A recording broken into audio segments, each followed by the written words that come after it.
bird is teaching much better than I could.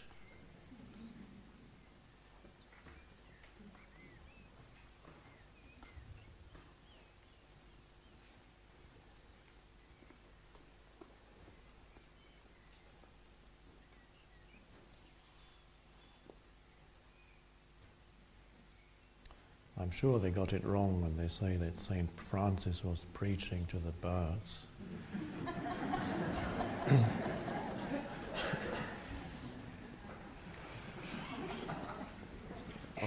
Of course he was listening to the birds. They don't need preaching to.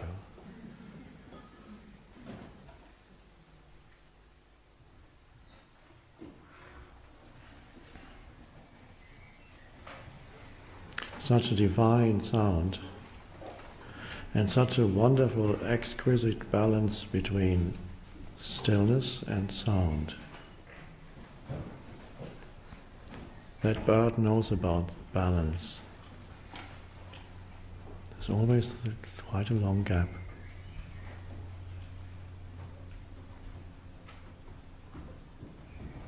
And then the next sound comes out of the stillness, and it's always fresh and new. It's never a repetition of the previous sound with this bird. This is why it's so amazing.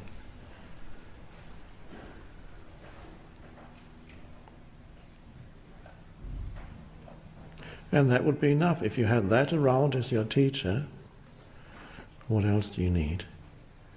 The bird is teaching the balance between form and formless. That's the art of living. To live in both dimensions, sound and stillness, form and formless, things and no-thingness. In this teaching, the dimension of stillness, of the formless, is emphasized, because the entire civilization is lost in form, in things, in objects, in thoughts. The entire civilization is lost in that dimension of things. That includes thoughts. And that's why there is a particular emphasis in this teaching on that which is missing. Balance needs to re-establish itself, because no civilization can survive without the balance between form and formless.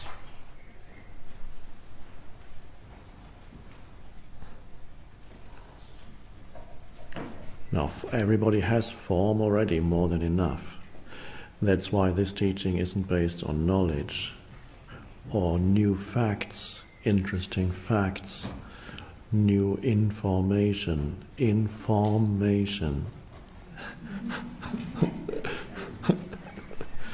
And because the world is full of that. I mean, you can push any button of the many devices that you have, and you get information. And you're drowning in information.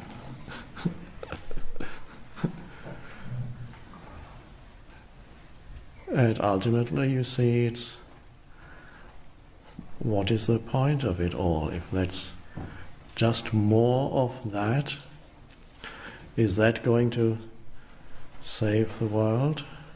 More information or more things? Are we going to find the fullness of life through more things and greater and bigger shopping malls? Again, form. Or are we going to find ourselves through improving our ability to think and analyze and solve problems analytically that were created by excessive thinking in the first place?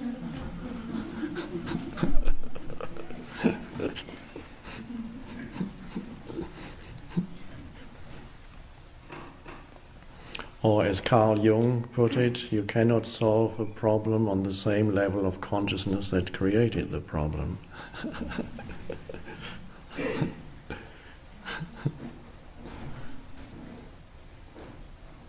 And so what created the problem of our civilization is that humans lost touch with the formless dimension, which we could also call spirit, which we could call the sacred, which we could call, if that word had not been misused so much, we could call God, but we won't call it that.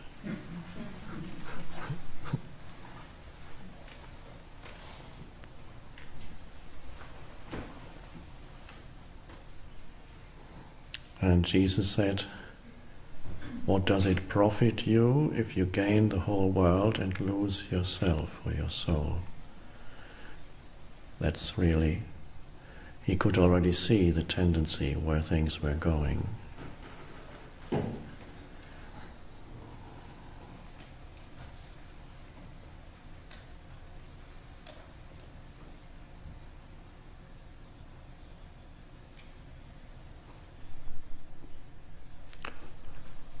And the form also includes time. So we cannot deny that time has or seems to be real on the surface of life, because it's everywhere. As far as forms are concerned, time seems to do something to the forms, the life forms. And it's strange, it gradually grinds the forms down, it erodes the forms, it does something to them.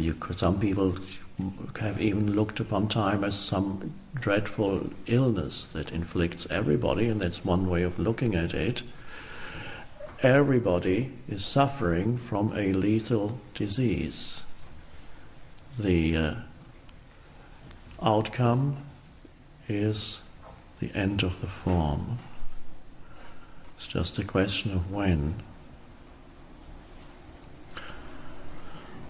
And so you see it, as my father says, who is 87 now, he says,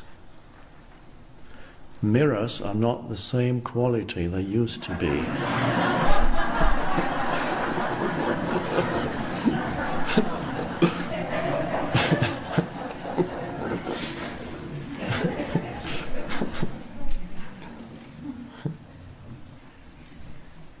So the art is to live in this world where time seems, on the one hand, to be everywhere and control everything, but where, on the other hand, time is also recognized as ultimately an illusion, because if you look more deeply, there is no time, there's only ever this moment. And therefore, that is the portal into the formless dimension. It's the narrow gate that Jesus talks about that leads to life. The narrow gate that leads to life. Yes, it's very narrow, it's only this. To find it, and Jesus says there are not many who find it, to find it, you need to roll up the scroll of your life on which your story is written, past, future, very unclear, you can't quite figure out what's it all about. And you roll up, people usually live carrying a burden, some more than others, but every carrying the burden of past, me, my history, and how I'm hoping or fearing it's going which way it's going. Hope, fear. So you have this, okay, you're walking with myself, that's the self, the form-based, mind-based, time-based self. And that has a heaviness to it. And the more you carry of time, of past and future, and think about it and talk about it and refer to as your sense of identity, gives you your sense of self, things that happened in the past, and future, hoping to find yourself, we talked about it. Then you're lost in form, because all these are thought forms. Time and form go together. So you need to roll up, you know these old scrolls, you had to roll them, before there were books, you had scrolls, you rolled them, and you can...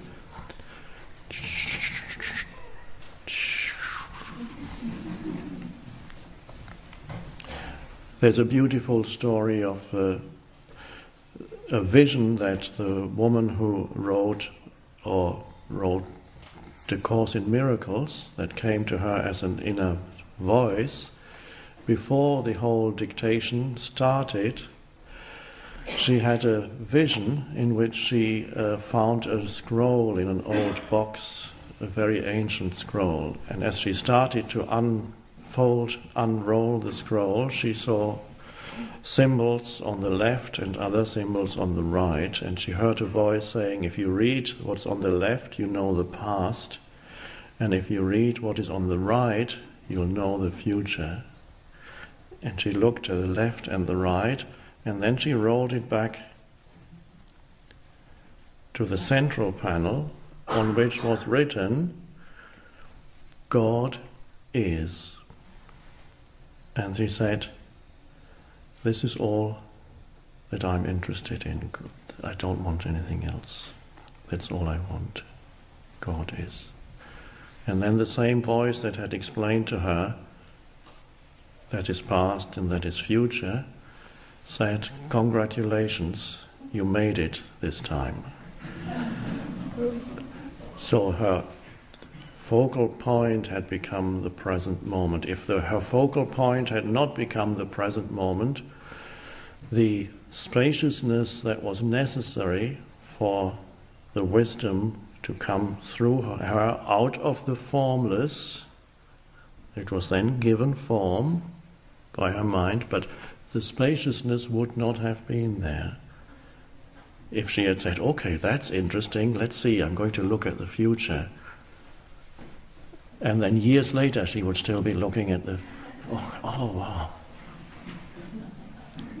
And the past is interesting too. And God is the isness of now. Just that. And this is, you can use that as an image for your own life. As much as possible, be interested in this. And that is what we called getting out of the stream of the continuity between past and future as often as possible. Break that, make space, as if you had a veil, and you say, this is the veil of my life, in which things are written, this is the fabric, and then you go in there and separate it. Oh. And then you put your head through into another dimension, the way you see it in some of these films of magic. And that is, the awakening into now. And as we are transitional humans at this evolutionary stage for humanity. Many humans alive now are transitional beings. They are dysfunctional as they're manifestations of the old consciousness. They are becoming more and more dysfunctional because the old consciousness that is totally identified with mind, form and time, that's been running human history for thousands of years, is reaching the end of its lifespan. It cannot survive much longer. And so every human being carries the old also still inside. And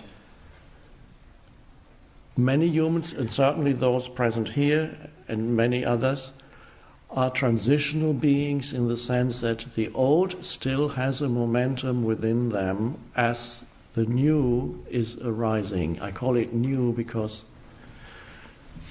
ultimately it's timeless, it's not new, there's no time at all, but it's, let's say, as I saw the name of one second-hand shop was called New to You.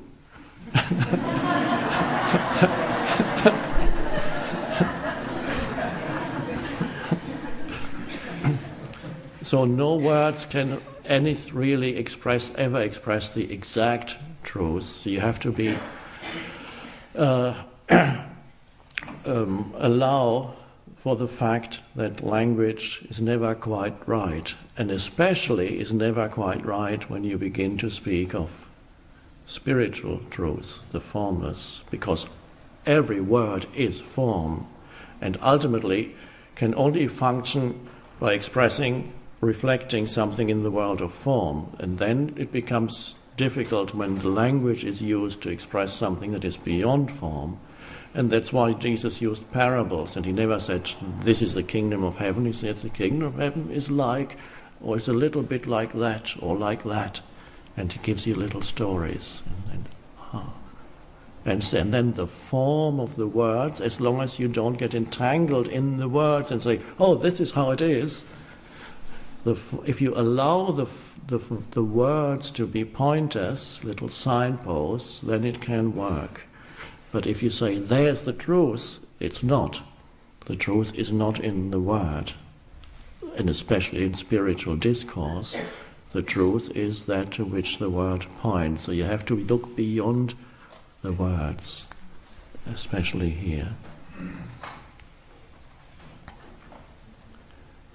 And so we learn to bring a balance into our lives between time and timelessness, between the world of things, handling that, situations, things, objects, and not getting lost in things, in the world of things, in the world of situations, in the world. Not losing yourself in the world. And that world is not only the external world, but also the world that you carry as the mind-made world in the head, because that one creates that one.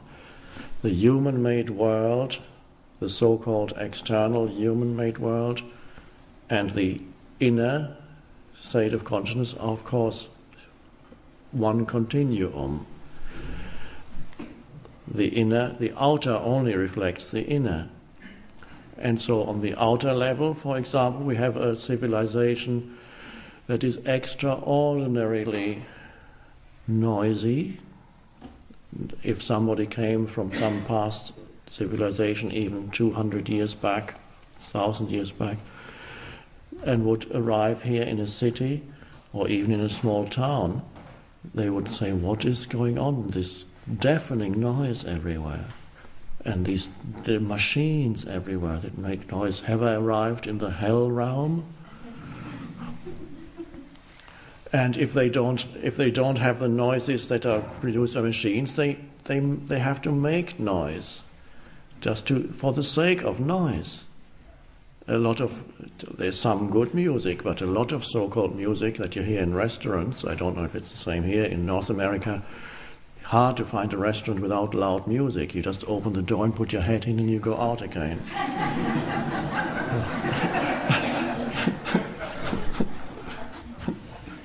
And a lot of that is for the sake of making noise. It's called music. There are some exceptions, of course. Some music can have a divine function too. In some rare cases it still has. Music that comes out of the stillness. That when you listen to music that came out of the stillness, whoever created it or whoever is playing it or singing it, it comes out of that state of consciousness, and then it assumes a form. and yet the form is fresh and new. It's come out of that, and the stillness still clings to it, has a fragrance, it still emanates that, even if it's sound. And that's the beauty of all art, true art. It reflects still that state of consciousness out of which it comes. And then you have a lot of pseudo art in this world where clever minds are trying to be even more clever and let's think of something new. What can we do here? Maybe we could put that here, or that could go there. That would look clever. And then, okay, oh no, let's do... And then you get... they call it art, but it's not... It lacks something. It's totally trapped in form. There's only manipulating old forms. Nothing new has come in. And nothing that can lead you back to the formless, which is the original reason for all art, is the sacred, to be a portal, an access point for the sacred, so that when you see it or experience it, you experience yourself. In it, you see yourself reflected, the formless reflected, shining through the form. That is why it is true art. Always there is more than what you see or hear. It's not just what you see or hear. There is more than that. And that shines through the form. And that is what can happen to you. What is happening to you, ultimately it's not everybody's purpose to create works of art. A few humans do that. That is their function, partly in this world, but much more importantly, is for you to become that work of art. Your whole life and your very being becomes transparent so that the formless can shine through. And that happens when you are no longer totally identified with the world of form. And that happens when you have access to the realm of stillness within yourself. And then something emanates through the form that is nothing to do with the form. It may emanate only as a silent emanation and not assume any form as such. And so that is sometimes the case with so-called... There have been very few in the past holy people who simply, in India, they've always existed. In any generation in India, there have always been a few holy men or women who never did anything. And that's very rare for the West. They say, well, what did they create? What did they do? And they never did anything. They just sat there. And the West says, what a useless existence. Come on, get a life, get a job.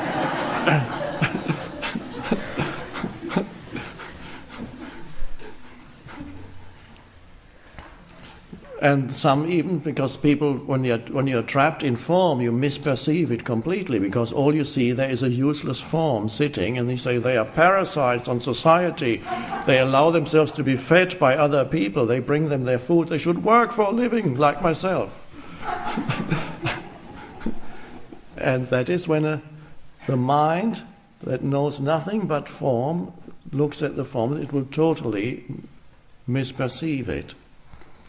And so that's the beauty that in India they've always recognized that, because they haven't completely lost touch. In fact, they may have gone at some point too far in the opposite direction, so that they lost interest in form because they went into being more. Now India is becoming Western. The more you read about India, you more see they're all into computers these days and cell phones. And that's fine too, but the question is, where's finding a balance?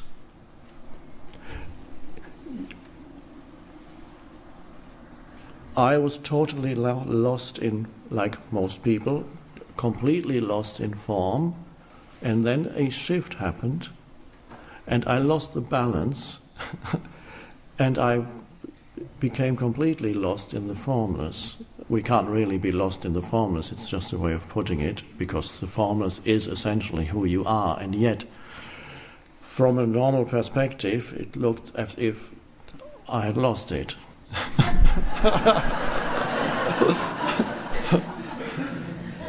Because there was somebody who had a promising career and suddenly just sits around on park benches, not doing anything anymore, just being and tasting continuously the sweetness of being, of simply the beauty, the sweetness of being alive, the joy of simply being.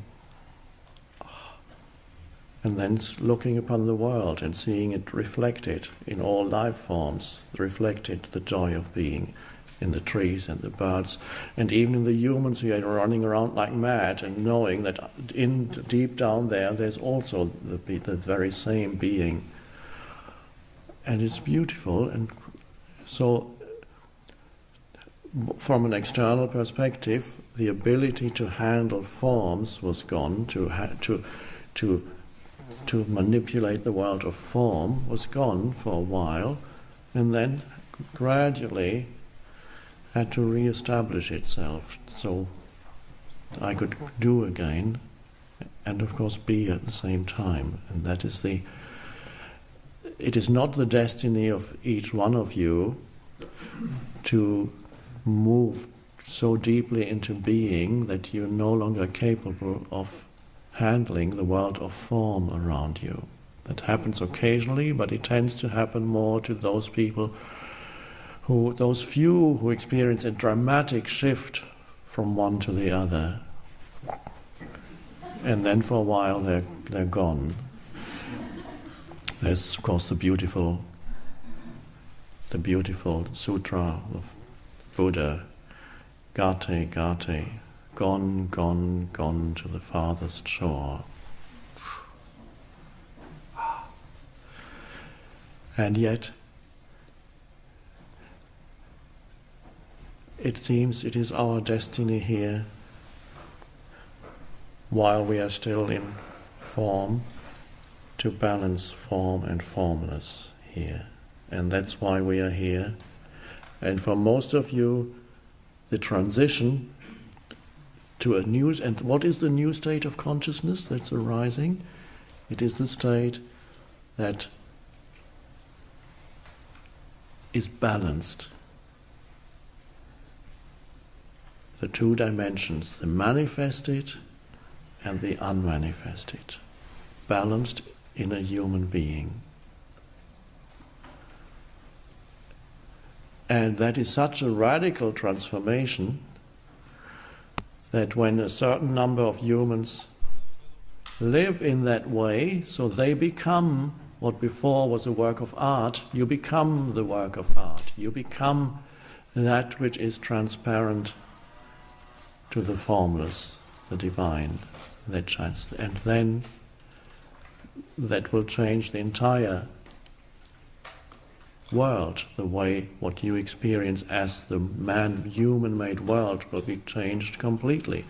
It is not necessary to speculate now what is the world going to look like when enough humans live in the new consciousness.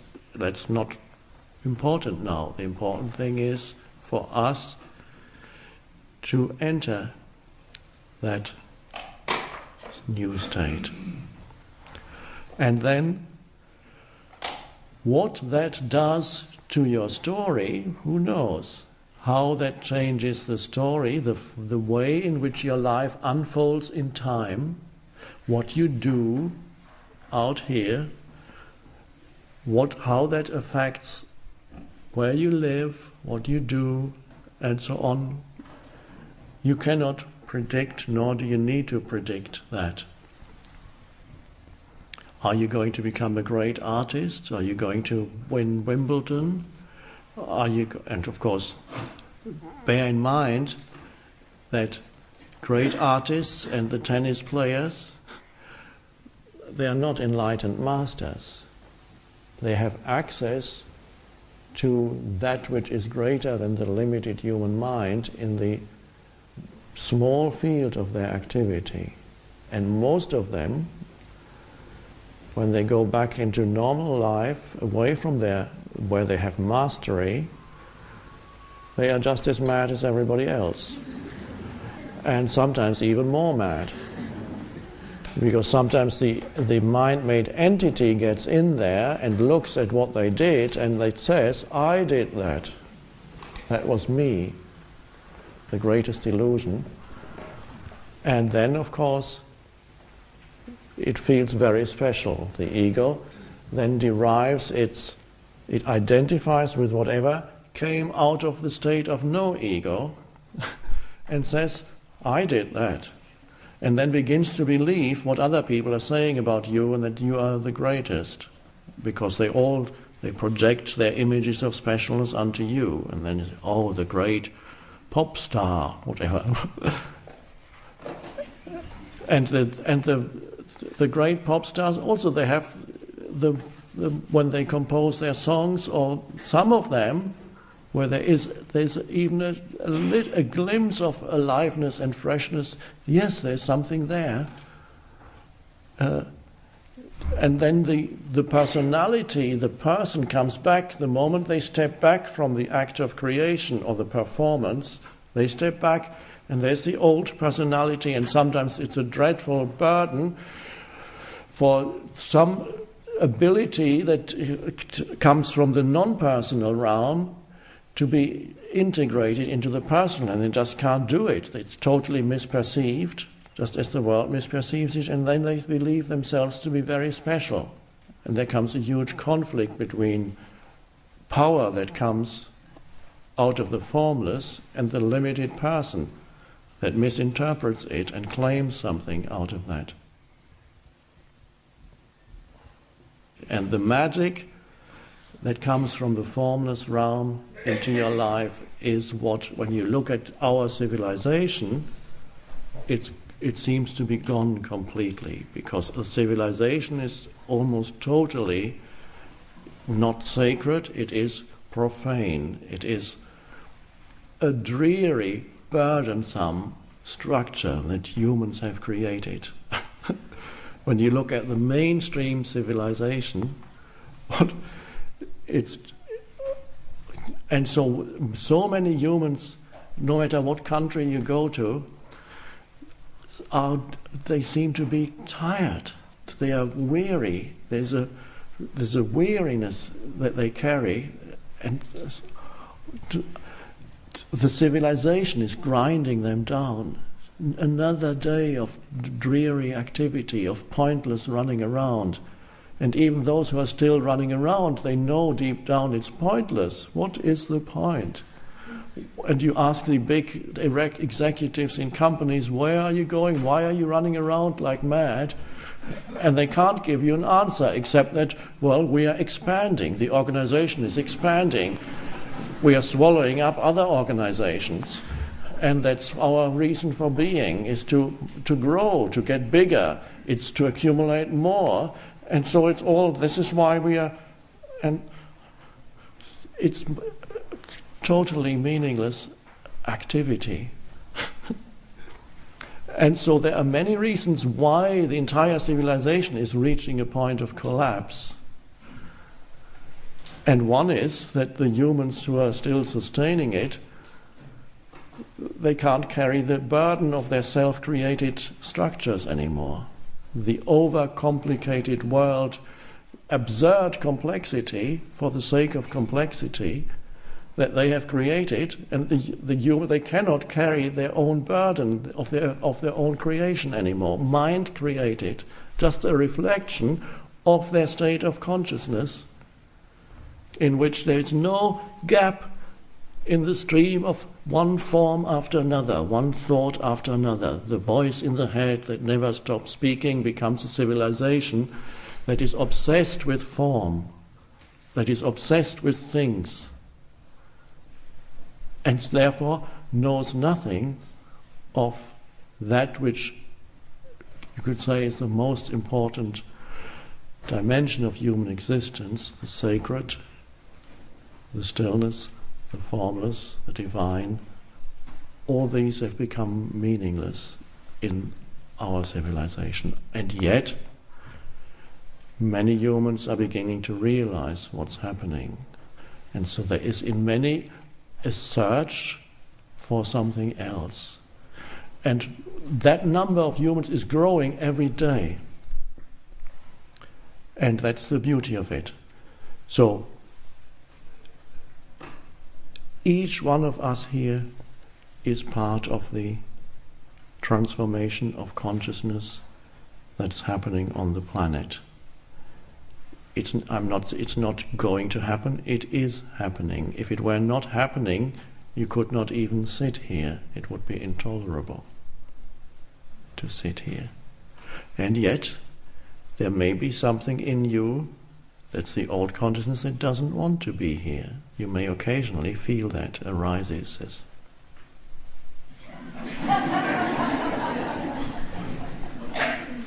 There's something that doesn't even understand what is being said, that hears only the sound of the words and says it can't go to where the words point, so you get stuck with the form, the sound, stuck with the thought, and says presence, stillness. Well, you haven't actually explained what you mean by stillness. So this is a good example where the word is only the pointer, and then you have to jump off the word. Stillness points to stillness. It's not something to be believed in. And the stillness, of course, is already in you. It is not something that we need to create here. We need to bring about by doing the right things, and then eventually we'll become still. Follow a certain course of a recipe. If you do A, B, C, and D, you will finally become still. That's very seductive. But you have given yourself something to do before you can be still, which means before you can find yourself and be yourself. That is the problem of every method, every spiritual method. Not that I will outright condemn all methods, but the danger with any method is that it gives you time. It says, okay, you will arrive and find yourself. Why not find yourself already? Why create something between yourself and yourself?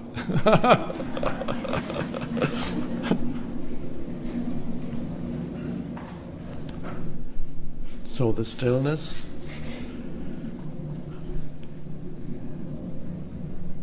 that is already at this moment in you fully. The stillness out of which the thoughts come. Every thought comes out and then goes back in.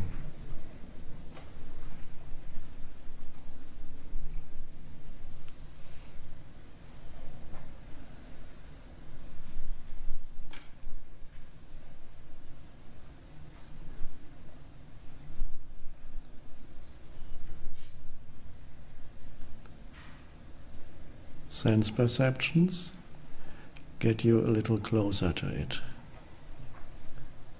When you perceive,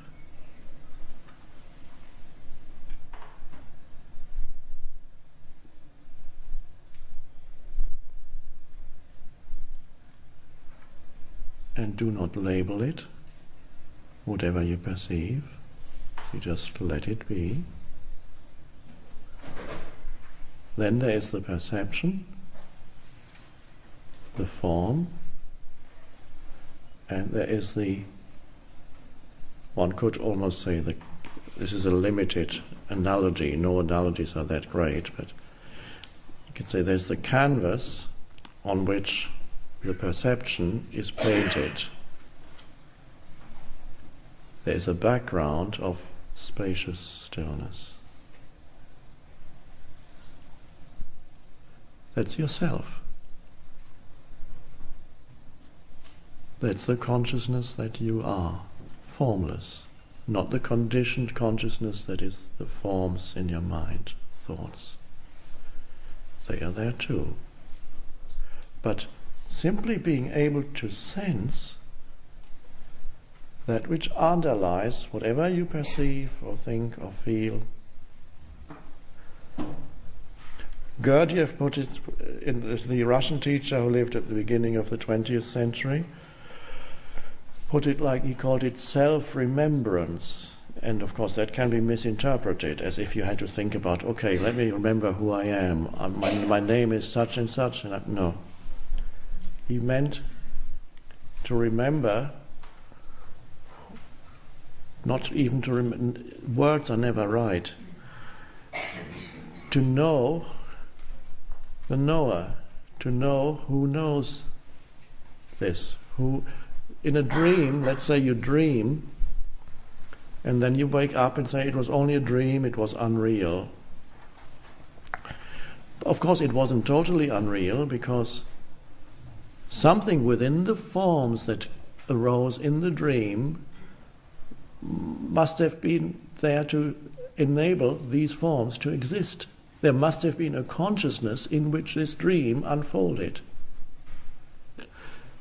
And so, in other words, there must have been a dreamer of the dream as the consciousness in which it happened. And that is the timeless and formless dimension without which forms would not exist. And so our normal existence is very much like a dream, because just like a dream, everything dissolves fairly quickly. Every situation, everything is, and even the seemingly solid reality that surrounds us is not really that solid. First of all, there's nothing solid, it just appears solid, it's just energy fields in motion, and they're not going to remain in that form for very long. If you could look more deeply, you could see everything is already dissolving. It's a temporary, it comes into form and dissolves. The bodies that are sitting here are already dissolving. Even this table, it looks, if we look in 200 years, it'll still look more or less the same. But if we could speed up on camera what happens to this room over a period of 3,000 years, which is very little on a global scale, then we would see that even all seemingly solid objects are crumbling, and within 1 minute you would see everything becoming dust and then disappearing. And it would be a shocking and liberating thing to watch a film like that shows you what is actually happening to the seemingly solid world around you. And deep down, it's a liberating thing when you see how short-lived every form is. Because what is it in you that sees that? The short-lived nature of all forms, and you witness that. That is the aware presence. From the stillness, you see that. And actually you become more still the more you see how short-lived every form is, and you don't run away from that fact.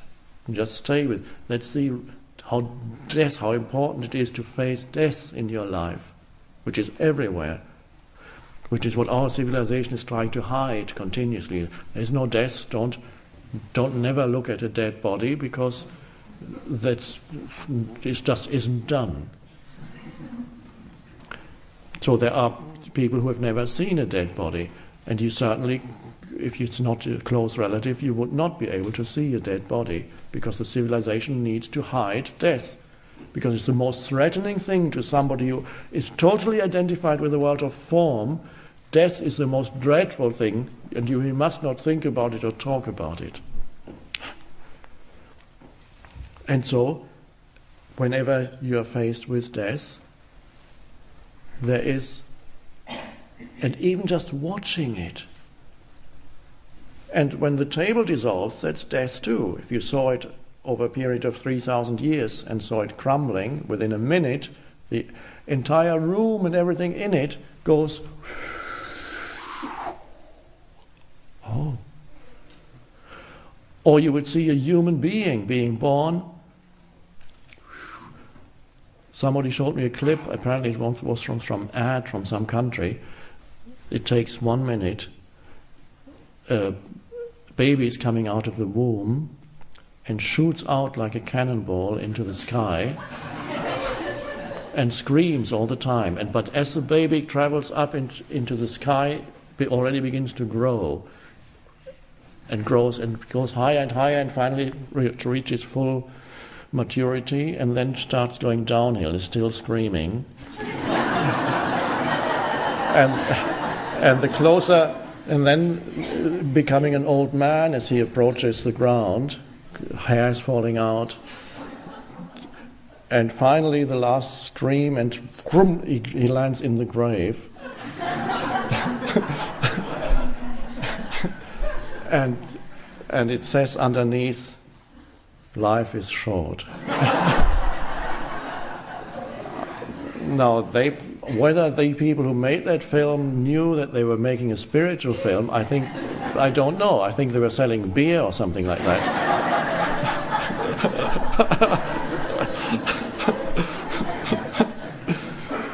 But that is deeply spiritual when you see how quickly everything dissolves and you don't run away from that fact. And that again, what I mentioned yesterday, the Old Testament prophet who said, vanity of vanities, all is vanity. To see that is liberating. Because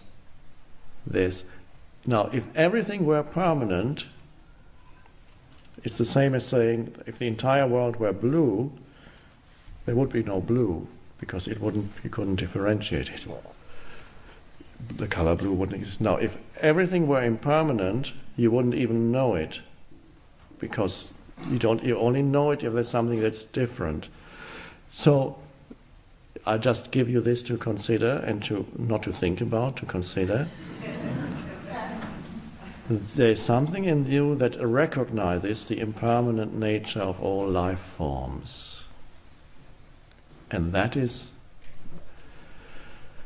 the formless.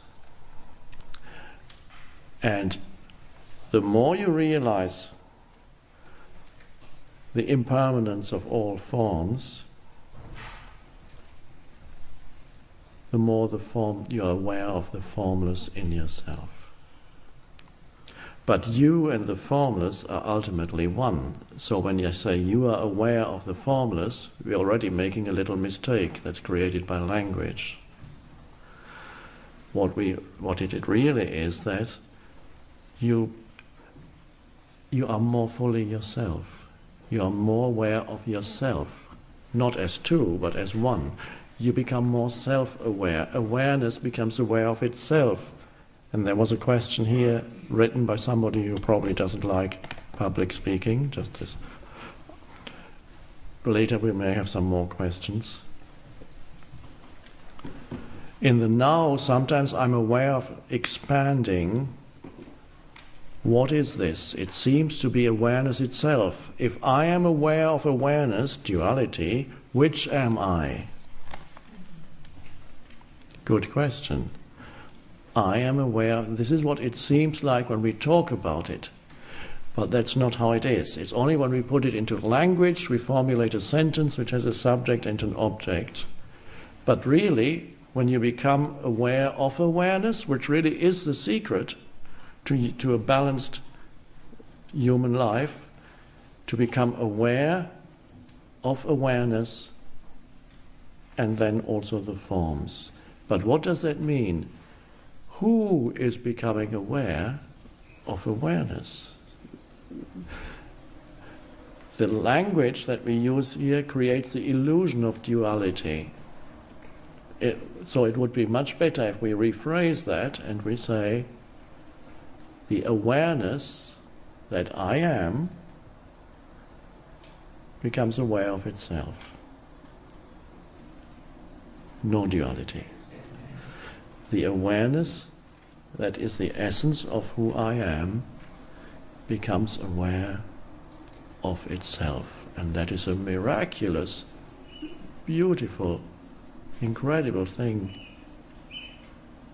What traditionally has been called self-realization. Becoming aware, awareness becoming aware of itself. As simple stillness. But every word reduces it again to something that is far greater. And of course there's a sense of expansion because you're no longer trapped, as the questioner mentions, expanding. You're no longer trapped. Your consciousness is no longer trapped in the form. That's the incarnation. The incarnation of consciousness into form, and the realization of consciousness as the formless. And so some spiritual traditions speak of reincarnating many times. And you say you reincarnate again and again until you wake up, until you realize who you are beyond form. And that is true.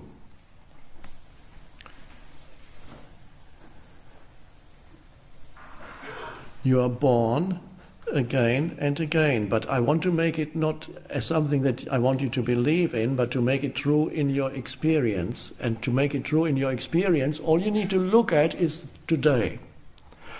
How you reincarnate today. Now, how does that happen? How do I reincarnate today? I thought it just happens once in a lifetime. You know the sticker that the born-again Christians have on their cars? It says, born-again Christians. And the Buddhists have on their car, born again and again and again.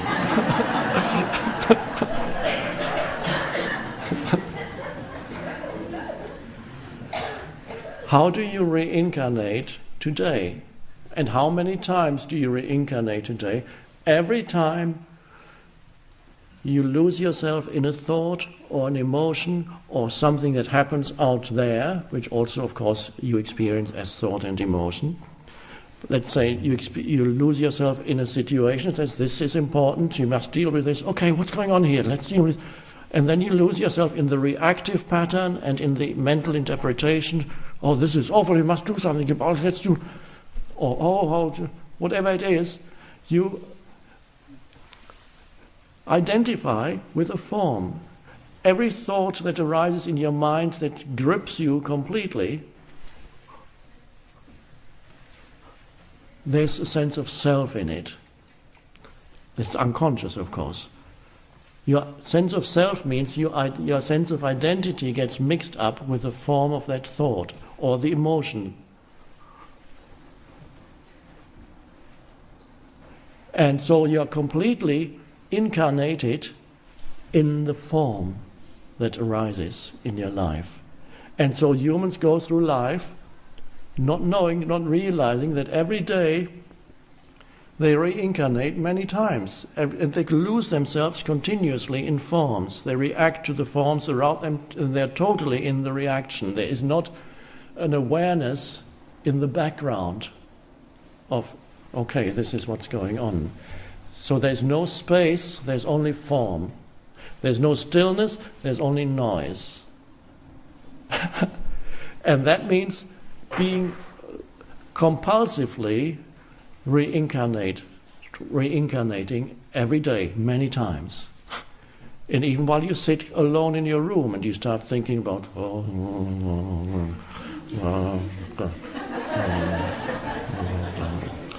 if you were talking out aloud, the voice in your head that you identify with, everybody would recognize it as insane.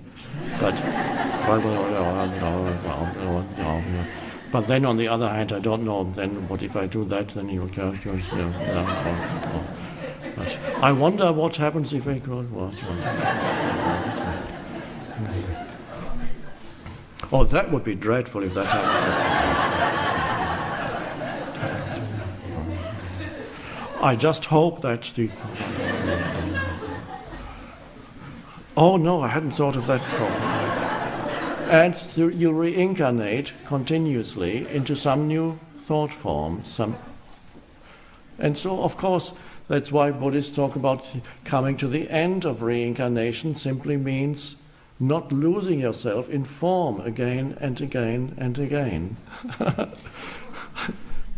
And it doesn't mean you reject all forms. Some spiritual traditions go a little bit far in their attempt to find the formless dimension. They say, don't even look at anything beautiful because it's not going to be around for very long. It's all dissolving already. Don't even look at the flower. Certainly don't, they tell the monks, never look at a beautiful woman. You must not look. And so they go...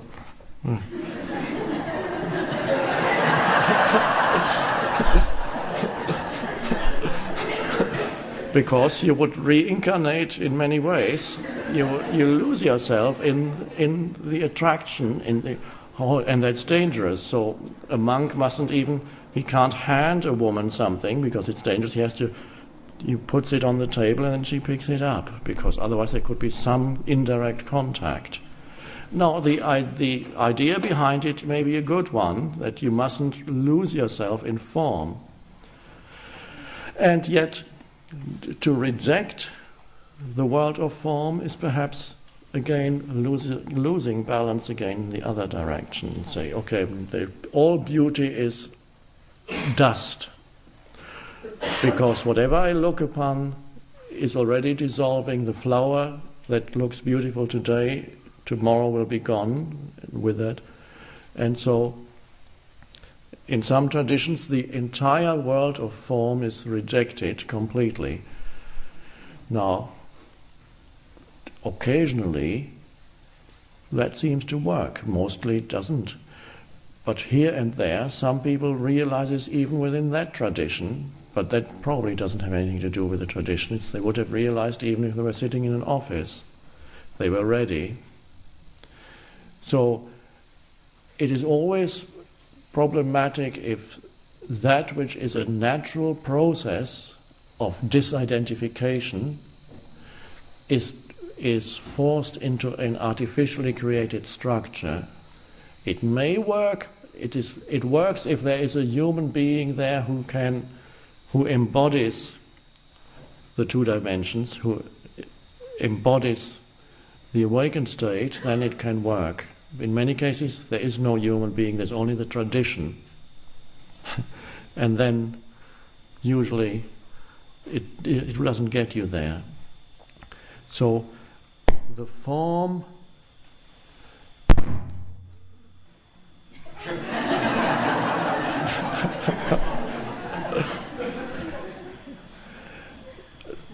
not rejecting forms outright. I work with to see that in every form something is hiding that is one with the essence of who you are. And it is not something you can think about. It is anything that you look upon and you are still enough, or listen to the bird, whatever it may be, anything that you can be with in stillness, so that you sense yourself as the still space in which that object or that being is perceived. Then you sense that essence that you sense yourself to be is also there in that being. And even in inanimate objects, even a table has being, has presence. Some people need to take acid for the first time to realize that the table is alive too. But this is not what I recommend here. All you need to be is present with it and truly be alert and still and then look. The moment you call it table, you are under the illusion that now you know what it is. You don't know at all. It is a mystery. It remains totally unknown and mysterious. Just because you put a label on it doesn't mean now you know. You just have a thought in your head or a sound comes out of your mouth and you say that's what it is. And then you cannot go deeper into it because you get stuck at the label. You hit the label and there you are stuck. Oh, that's a table. Okay, what's the next thing? You never can go deeper into anything. You only hit one label after another. Okay, and therefore it's always the search. Okay, because you only hit the surface of things. You always then immediately the mind says, okay, I've done that. I know what that is. Now, where's the next thing? There's this continuous looking for the next thing because you can never stay with one thing where the depth that is in everything reveals itself to you. And that's the restlessness of our civilization that always asks, what's next? What's next? That you already see even in relatively young children these days, that continuous need for the new stimulus. They can't sit still for a moment. Then it's, okay, because they are addicted to the next thing, some new mental stimulus, because they live in a civilization that is totally only on the surface of things, lacking completely in depth. So now you can bring in depth even into your perceptions of things. Perception is much closer to the unmanifested or to being than thought. Thought is far removed. It's an abstract. But you get, for many people to become present, when they realize, oh, I'm lost. I'm lost in some problem, some world of problems. Where's the problem now? And they wake up. And the first thing they notice is sense perceptions around them.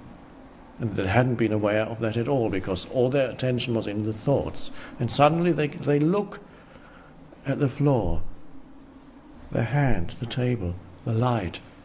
Oh. And in the looking, there's a stillness.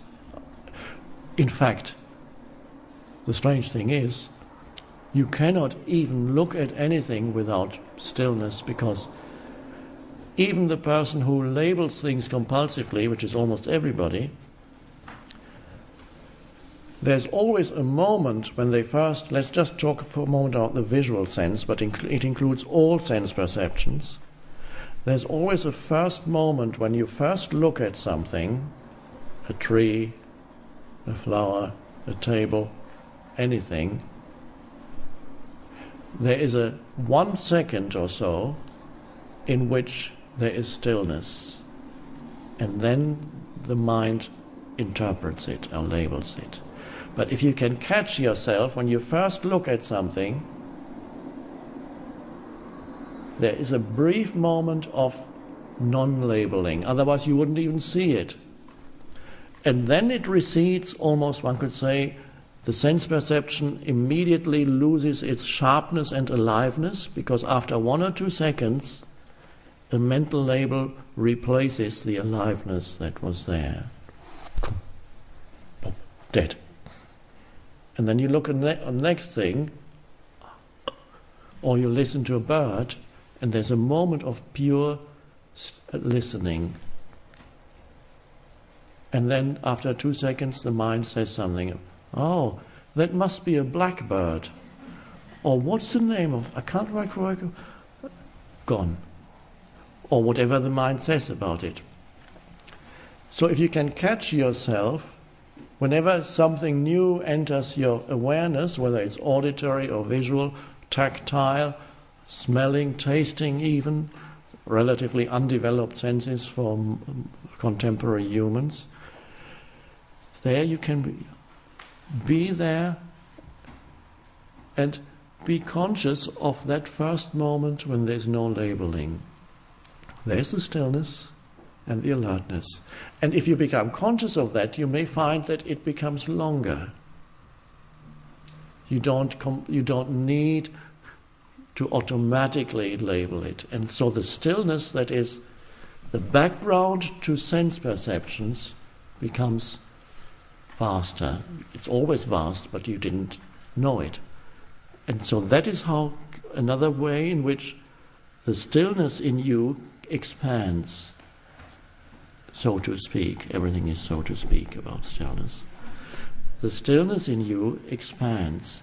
And then more and more you move about your life, not just when you are passively perceiving, but also bringing it into activity, that state of consciousness, so to speak, that is stillness, flows into often also into what you do, so that you notice you can actually do things better if they are done in a state of still presence than if you are thinking what you want to achieve through this movement, where you want to get to in the next moment. No, you're just present with. So there's a stillness to what you perceive, and there's a stillness that flows into the action. And the action may be simple: walking across the room, opening a window, turning on the tap, feeling the water, listening to the water, looking out of the window. In the morning, you open the curtains.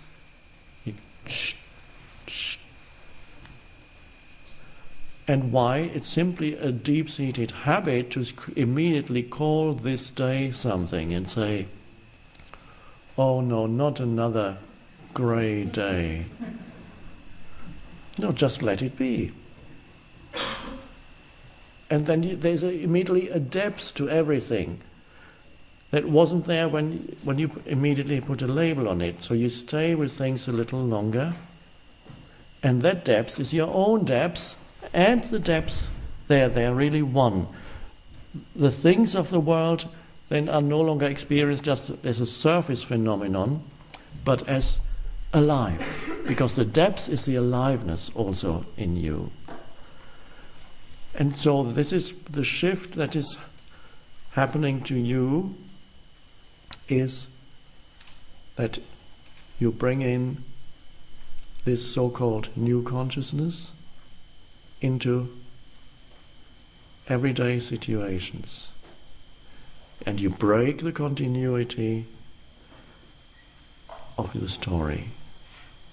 Then intelligence comes in more and more. Also love, because the only way love can come into your life is through space, not through form. Love has no form.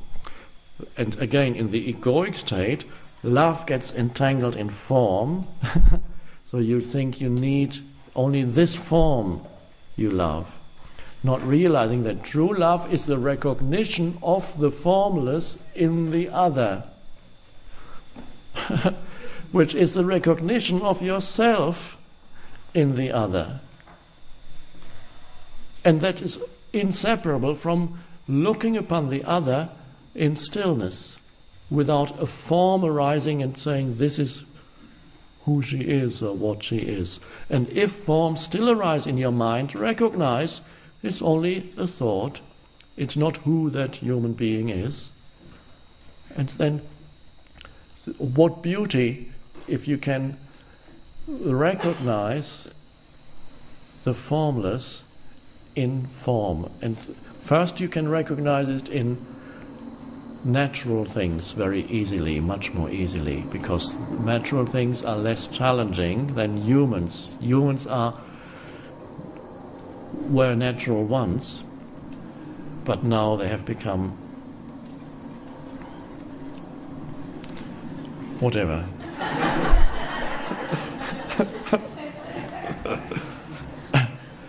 The world of nature you approach first of all and relate through stillness and presence more and more. And then gradually you bring it into human relationships. easy with humans you meet for the first time. Let them be. And as you're listening, vital to be able to listen to another human. It doesn't mean that the words, all your attention is on the words when you listen. We're only listening almost as an analogy. There is a field of attention, of still attention, that flows out towards that human being.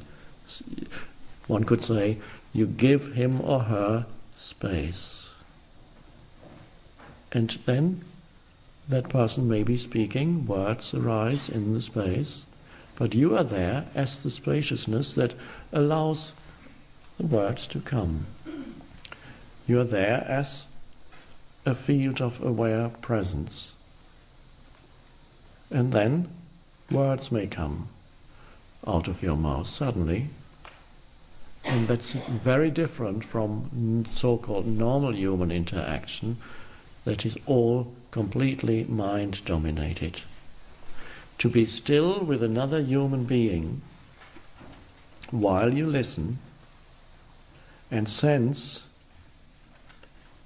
yourself as the awareness while you listen.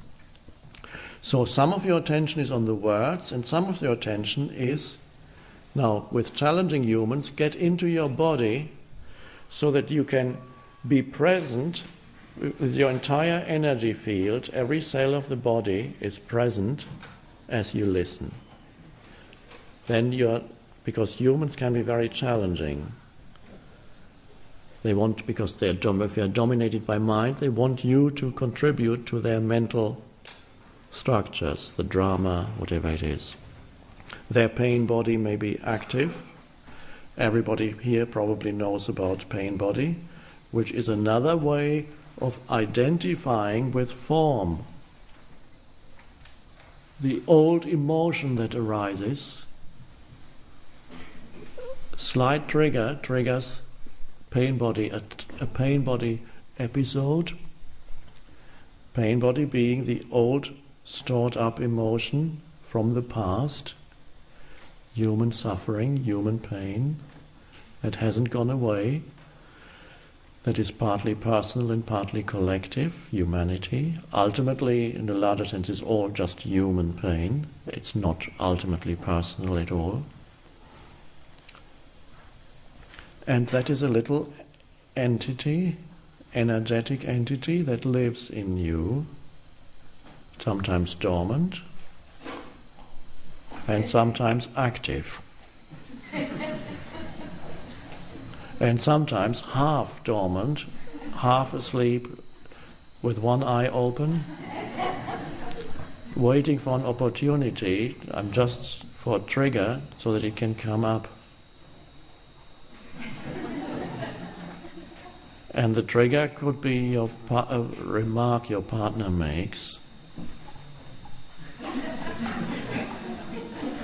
Are you accusing me of being... What? No, I didn't say that. Yes, you did. And then we start. The drama, that awakens our partner's pain body, and that's supposed to happen. They feed each other. You totally reincarnate into old pain. You live it. It lives through you. Not knowing that you are going through another reincarnation. And you may be a Buddhist and having thoughts in your head that you want to arrive at the end of the cycle of reincarnations, and that's some abstract edifice in your mind, and you don't know that while you're fighting with your wife, you are reincarnating at this very moment. And think, I must get back to my meditation. I don't meditate an hour a day. I'll have to reincarnate again and again and again. While you're doing it now. Oh. So this is one of the most frequent ways in which people reincarnate, is into the old emotion that wants to feed on the experience of more pain. And it pretends to be you. You identify with it. It occupies your entire space. And you feed on the other person's reaction. And you love it. Not when I say you, I mean the pain body. At that moment there's a mistaking you. the pain body for who you are. That's reincarnation. And then finally it subsides. And then the next episode will be in a week's time, just like the soap operas. Or it will feed on your mind. If you have no partner, it'll feed on your thinking. How dreadful my life is. What he did to me, she did to me, they did to me. The world, politicians, people, whatever the mind can think of that's a negative thought, the pain body loves it. That is the pain body is the addiction to negativity that humans carry. And it's a little entity, an energy form. And all that is required is for you to see it, to recognize it. Then you don't reincarnate into it anymore. And even if you were reincarnated, it is possible in the middle of negative thinking or in the middle of a drama with your spouse to suddenly know what's happening. That means some of your consciousness has stepped out of the form and is there as pure awareness. Before it was totally trapped in the form. And then when you suddenly see what's happening, that means what's happened there, some consciousness has stepped out of the incarnation and is there as pure consciousness watching. And there you are, the angry entities screaming, oh, look at that.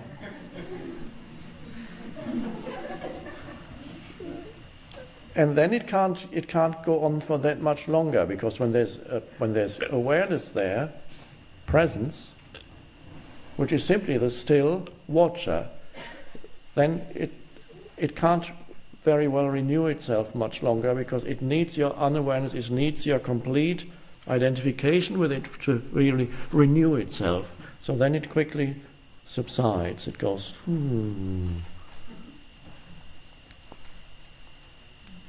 Okay. Well, that was good. At least I woke up in the middle of it. Sometimes you wake up afterwards. There it was. Too late. But it's not really too late, because at least I'm awake now. Next time maybe I can catch it a little earlier. And then next time it comes, oh, there it is. And you can sometimes see how a little event can be used as an excuse by the pain body. Just a tiny thing going wrong. Somebody slams the door in your face. And there's a reaction far greater than the relatively insignificant event. And that's because the pain body was waiting for something.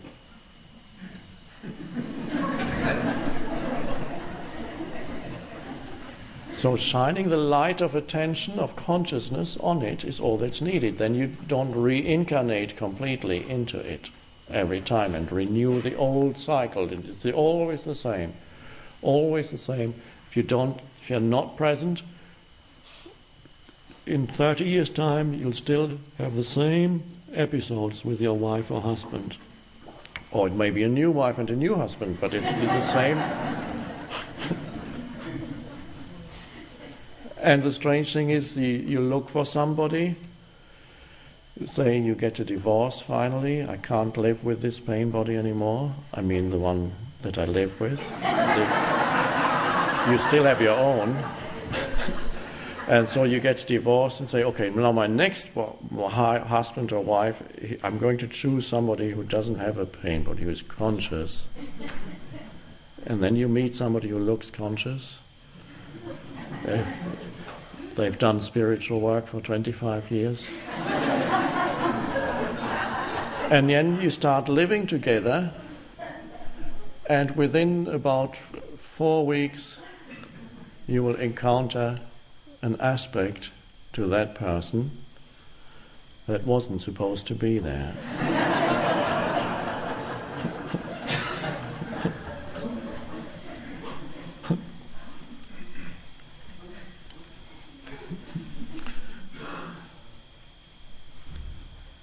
So that's the challenge of the pain body. Whether you are in a relationship or not, it'll be there. Relationships are a good opportunity because That's the favorite playground of pain body renewal.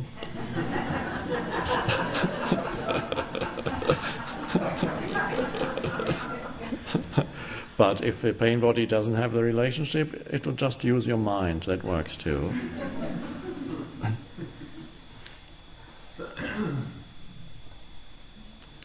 So watch for that, because there's a momentum there that's very strong, because there's such a huge amount of human pain, collective human pain on this planet, built up over many, many thousands of years. And really, all that your pain body is, or that looks personal, it's really human pain. Although something in your so-called personal life may have added to it, but really it is basically impersonal. Just as the movement of thought is basically impersonal. The emotions are human emotions. The thoughts are all thoughts that are being thought by the collective human mind. And people think that's me. But it is impersonal. It's just when you identify it, it gives the illusion that of being personal, of being a person there. You are being thought by the collective mind. And so, well, where is the personal then? Well, the strange thing is that stillness isn't personal either. Presence, stillness, is not personal. And yet it is essentially the beingness that you are. But it's not personal. Personal means a little thing that there's me and the others. So ultimately there's nothing personal, neither the unconsciousness that identifies with forms, nor when the consciousness arises is not personal either. And yet the essence of who you are, the I am, that is nothing to do with person. But it gets mixed up with the personal. The forms that the person identifies with, that make up the person. As you know, person is the word comes from Latin. It means persona, the mask that you wear, and that these are the roles that you play when you interact with other humans, as long as you're identified with mind and emotion. You play the roles that are personal. You play the script in your mind, the conditioning of your mind, again and again and again, born again and again and again, until you've had enough. And then you're fed up with the suffering that entails. And the readiness comes to step out of that. That's the end of reincarnation.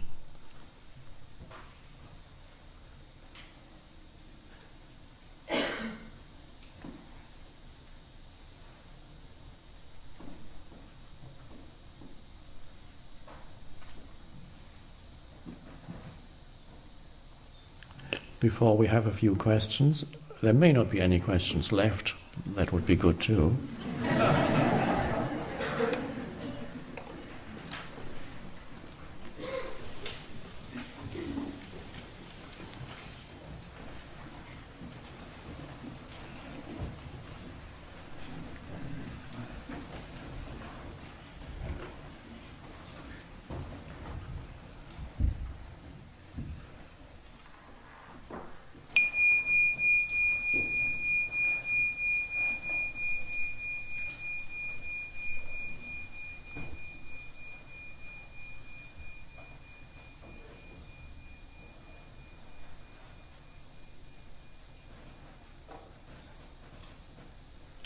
Can you listen to the sound of the bell at the same time as you're aware of the awareness that is listening?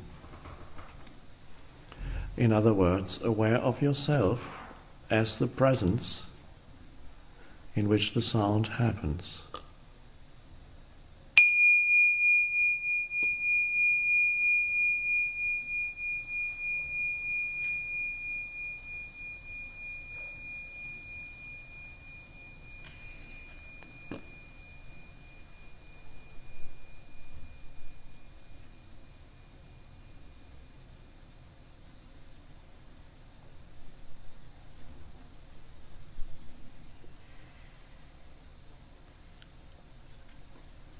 And then all that's left is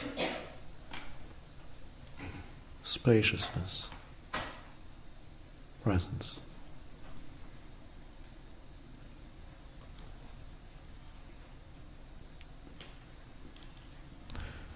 Form and formless.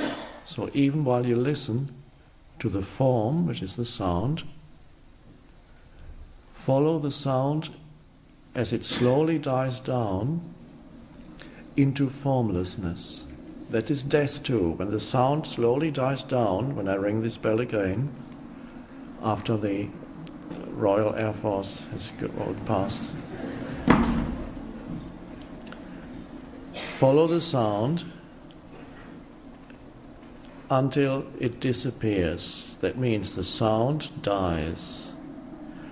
Death means a form is dissolving, dissolves. And then what's left is formless consciousness.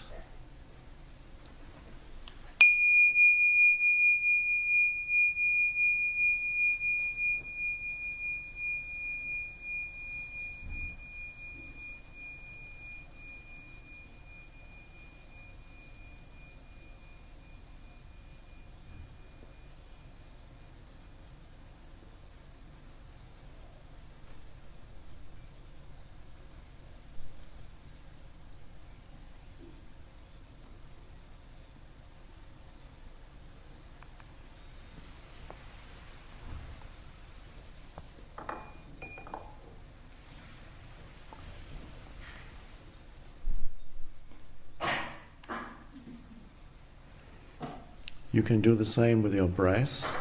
It's an old meditation method. The simplest one of the simplest, doesn't really give you time to observe your breath. The Buddha recommended that. It's perhaps the most direct meditation method because it doesn't give you time. Unless the meditator comes in as a conceptual identity and says, I must get better at observing my breath. When you observe how your breath moves out, the end of the out-breath is also a little death.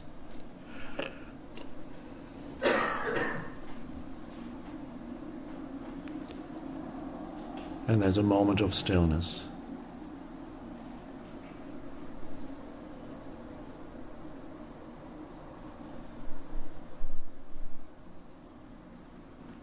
Any ending is helpful in that way, because any ending is the ending of any form, and it's always some kind of death. When you accept it fully, it's an opening into the formless. Even the ending of our little retreat can be like that, because that too is a form, and you could say, oh, what a pity, this form is dissolving, and you want to hang on to the form, a recipe for unhappiness, not realizing that the very reason why this gathering is meaningful is that it takes you beyond form. So the more you welcome all the endings in your life, goodbye, form is going, the more the formless is there in your life. The egoic entity works the opposite way. It hates, it wants to think through, oh no, I want to keep this, but it's going, gone, everything.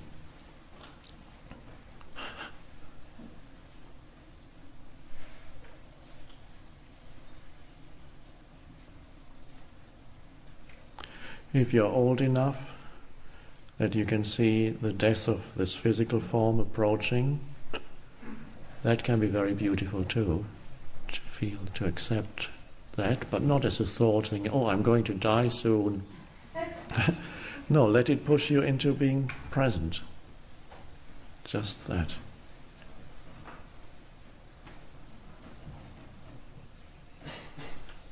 If any questions arise, please ask one person there. I think the microphone will travel to you.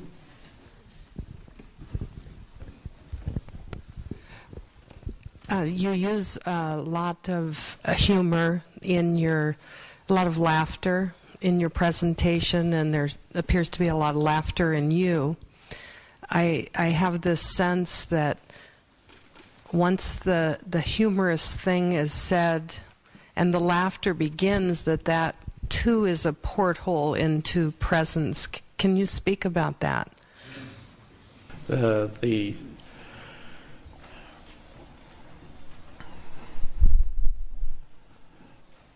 humor arises spontaneously when you look at, really, whenever this humor arises, we are looking at the world of form and see that the normal existence, which is the identification with form, is a form of madness. And when you see it in your own life, the seeing is free. In that moment of freedom from that old conditioned form, there is the spontaneous relaxation, and that produces the laughter. So it's enormously liberating. The more you laugh at the world of form, not in a malicious way, but in a free way, to see the forms do not, they pretend, all the forms pretend that they are deadly serious. The world wants to be taken really, every situation says, I'm so serious. And if you have no inner spaciousness, then indeed every situation is dreadfully serious. And so the absolute seriousness of the world of form disappears when you are rooted in the formless, and that means laughter arises more frequently, even in relatively unlikely situations, and it does not mean that you have no empathy or compassion. It's sometimes, when I used to see people individually, they would come to me, and usually they begin by telling their story.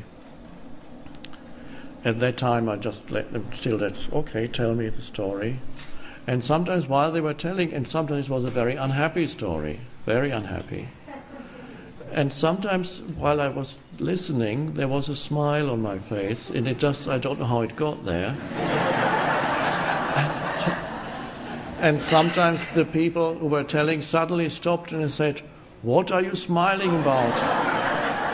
Are you laughing at me?" No, and then I found it hard to explain.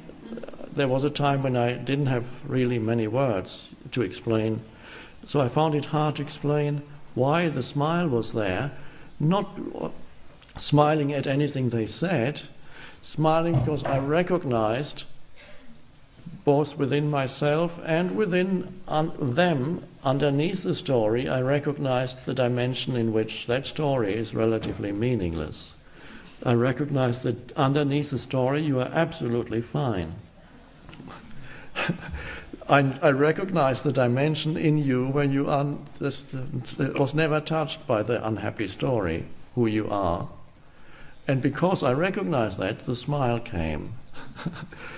And so, but quite a few times people got angry because they thought I was smiling at their story or at them. It wasn't taken all that seriously anymore. Just as my own story lost its seriousness. It continued in some way, playing itself out, but it wasn't serious business anymore. It doesn't mean that you don't honor the world of form. It doesn't mean that you have become callous towards things. No, not at all. There is... You still here, as this form identity, you still carry a form also, so you can empathize with the suffering that arises in anyone who is totally identified with form. And yet that is one aspect of compassion, that you know full well what it means to be trapped in form is suffering. And I've been through it. I know the suffering. So there's the empathy on the level of form of suffering, but there's also the recognition of that which is already beyond suffering. In me, in you, it's one. And there come the two aspects of compassion. On the one hand, we share being trapped in this form, seemingly. On the other hand, we also share the timeless and formless dimension of existence, where we are already free, and you bring the two together, and that's true compassion. Because true compassion doesn't just mean you weep when the other person weeps, you weep also. You may weep, but underneath the weeping there's joy, the joy that knows of the formless, that knows that you are in your essence indestructible, not as an abstract idea, but as a feeling realization, so to speak. So humor is a wonderful thing, and I'm sure that Jesus and other teachers had a lot of humor too. All the teachers did, and just the disciples later on said, "Oh, we mustn't put that joke in. That doesn't look serious enough." Beware of any spiritual teacher who is deadly serious, because even the Zen masters who look dreadfully serious, they only look like that. There's an enormous amount of humor inside them that's hidden in all the Zen stories and the way they deal with people. So they just look like that. But if you look into their eyes, or if you see a drawing done by a great artist of a Zen master, you see underneath their so perhaps frightening demeanor, there is a softness also, and there's a gentle smile hidden somewhere there. And then, of course, you have the beautiful image. Traditionally, all Buddha images have a slight smile. This is the Buddha smile, a very slight hint of a smile that comes with knowing yourself, knowing the essence of being. And then you have the images influenced by Taoism in China of the fat Buddha. They're wonderful. There's this man with a huge belly, toothless in many cases, or just one tooth left, and his belly is huge, and he's continuously laughing. And many people have that at home in China and nowadays in the West also, and it's wonderful to see whenever you think you have a problem, just look at him and he goes. And he's laughing not at you, he's laughing not because he despises the world or is callous towards human suffering, he's laughing because he's rooted within in the formless. And so it's a wonderful image. You can also practice a laughing meditation. I haven't done that yet. That frees up a lot of rigid structures inside. But here the laughing happens spontaneously, and it's wonderful. Okay, one there, and then we go there. Okay. Oh. Thank you. Can a fool realize his enlightenment? Thank you. Can a form realize... A fool. A fool? Silly person. Oh, thank you. Wonderful question. There are some wonderful images. Fool is a very ancient mythological figure. The tarot card of the fool and so on. Now, by fool, let's say we mean someone whose mental capacities are undeveloped. I would say somebody who is not trapped in the usual structures of compulsive thinking, not because he or she has transcended compulsive thinking, but has not arrived at compulsive thinking. And in that sense, that human being is already enlightened, because he has not, it's not the enlightenment that we are addressing here, but that state of not yet being trapped in thought has many similarities with the enlightened state. One could say he doesn't need enlightenment, because in his own way he already is enlightened. In modern contemporary mythology, which is films, there's a beautiful example of that in the figure of Forrest Gump, the film. Somebody whose mental capacities are undeveloped, but who lives in many ways just like an enlightened person would live. First of all, he doesn't have an ego. Everything he needs naturally comes to him. His life unfolds naturally. He doesn't struggle for anything. Everything comes at the right moment. And he even does great things, but never says, I did that, because the I hasn't arisen yet. He has to go to Vietnam, and even there wherever he goes, he is a force for good. Even when he has to go to the war in Vietnam, he saves many people, and he's a great hero. And he doesn't look at himself as a great hero, because he doesn't have a mental image of myself having done that. He just explains, that's what happened. I did that, and so what? And so, in many ways, he is already enlightened, and you can say he doesn't need enlightenment because he is already there. For us, we can't go back there. He doesn't really need to go through thinking. He's fine. It seems to be the destiny of some humans to be connected.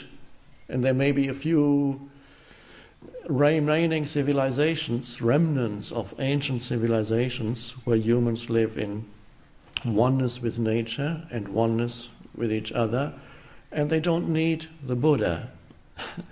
They already, just as an animal, there are some dogs or cats that I sometimes meet. In some cases they have suffered a lot, or they are very old. And they reached the enlightenment of the dog or cat being. The old cat who cannot be bothered anymore with catching birds, because the cat knows it's pointless anyway, they're too old. And so they go around and they're just completely there. And the old dog, there are beings who seem to have completely fulfilled the purpose of their existence in that form, and have found the connectedness with the formless within. The form has fulfilled its purpose, and the connectedness is there. It is not our destiny to return. We have been, or are, or most of us halfway stuck in the human mind. So there's no way of going back. We cannot become fools again. And yet, when you go beyond thinking, from the point of view of mind, it often appears that you no longer know anything. So in that way, we also become fools from the point of view of conceptual thought. And there are many similarities with the way that an enlightened person lives who has transcended thought, means is no longer trapped in thinking, to somebody who has not yet gone through the evolutionary stage of being trapped in thinking. Didn't have to. For some reason, consciousness flowered there, through that form. And that's beautiful. For us, it's transcending thought and then becoming a fool again. Yes, one could say, and yet we don't become Forrest Gump. There is a knowing that comes when you have transcended thought, there is an awareness that wasn't there before in the natural state. It's a regaining of the natural state, but the regaining of the natural state that also all ancient civilizations speak of, the myth of the golden age that exists in India, in almost every civilization. You have the myth that there was a time when humans lived in peace and happily. The world was a kind of paradise. You have the same myth expressed in the beginning of the beginning of the Bible. So there's an ancient truth there. There's a natural state that humans lost. Those humans who didn't lose it they are fine. But it is the destiny, the evolutionary destiny of consciousness is for humans to lose it and then to regain it. And that's where we are. And so, in some ways, you will look to humans who are still trapped in thinking when you live aligned to the present moment, don't compulsively label things, are no longer a walking story. You become quite simple. The need to be special falls away. You become very ordinary, because you don't need to project a sense of specialness anymore and attempt to find your identity in there, because you are in touch with the preciousness that is the essence of you are. So you don't need to seek a specialness in form anymore. So what a freedom that comes to us now of not needing to be special anymore to get some sense of who you are, to become ordinary. You have that beautifully expressed in the Taoist sages. The whole Tao Te Ching, the Chinese Book of Wisdom, is all an expression of ordinariness, to be ordinary, not to project yourself and needing to be someone, but happy to be no one. And that looks quite foolish from the point of view of our civilization. And people may look upon you as nobody, and that's wonderful. The only regret, it's not really regret, I have about the power of now that became so well known, and with it the being that gave it birth, no more, just is the projection of specialness, whereas there was such beauty in being totally ordinary, and nobody doubted that I was ordinary.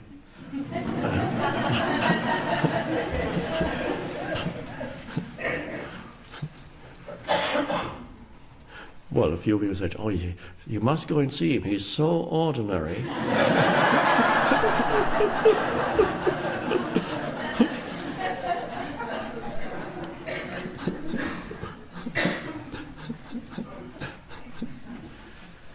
Just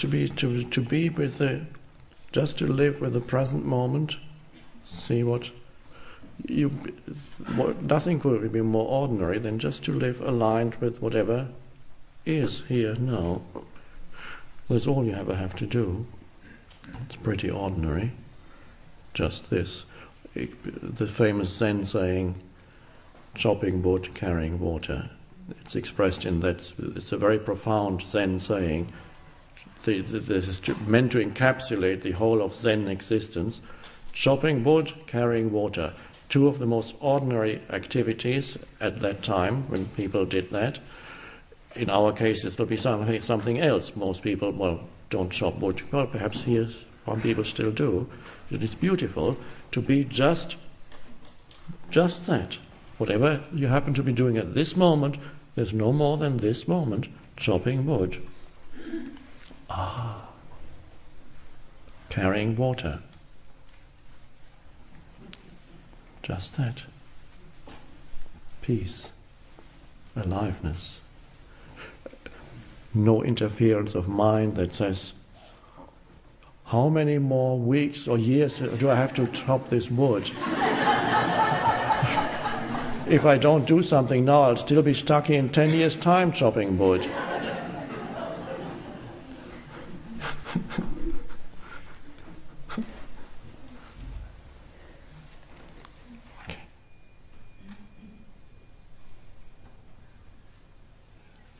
The illusion of time is back here,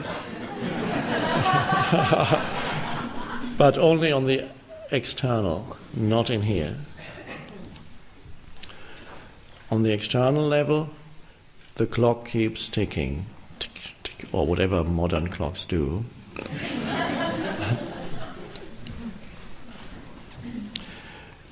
This is not the end, there is no end, but this is not the end even on the level of form.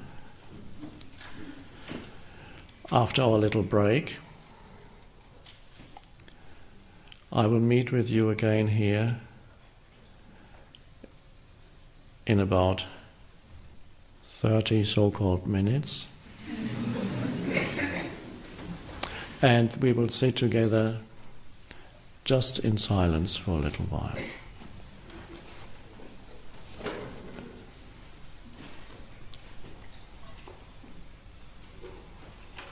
Unless something else happens. Thank you.